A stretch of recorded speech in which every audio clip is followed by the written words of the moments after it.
Hey, this is Jeff, one of the head brewers at Zerodegrees, here to talk to you today about sour beers. We currently have a Cherry Creek on tap, as we're calling it. So I wanted to kind of give the background for sour beers and kind of talk a little bit about how they are currently fit in the craft environment.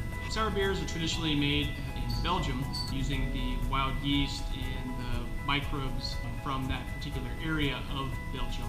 Today, a lot of craft breweries are brewing them on the hot side, on the brew house side, wherein you would sour your wort in your boil kettle, and then later on boil that wort, add hops, and transfer and ferment in a stainless steel tank.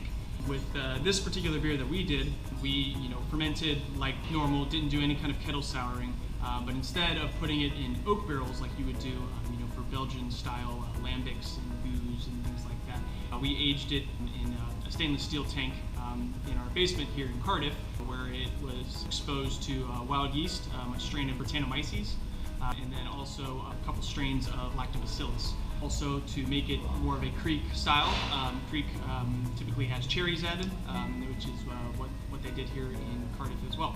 So let me show you where this beer aged for 8 months.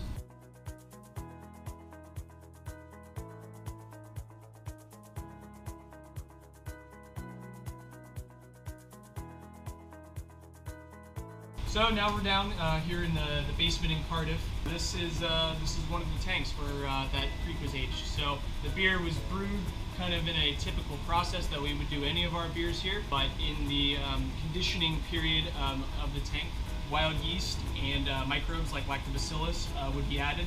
The wild yeast, Brettanomyces, will add kind of more like a funky flavor. Lactobacillus will create kind of more of the tart flavor. Lactobacillus meaning that it produces lactic acid. So that'll get kind of the tartness you're used to. And then also during that process, cherries were added. And that gives a little bit more sugar for the wild yeast and the lactobacillus to do a little bit more work on the beer, create more of kind of that funky flavor, a little bit more of that tart flavor in the finished beer.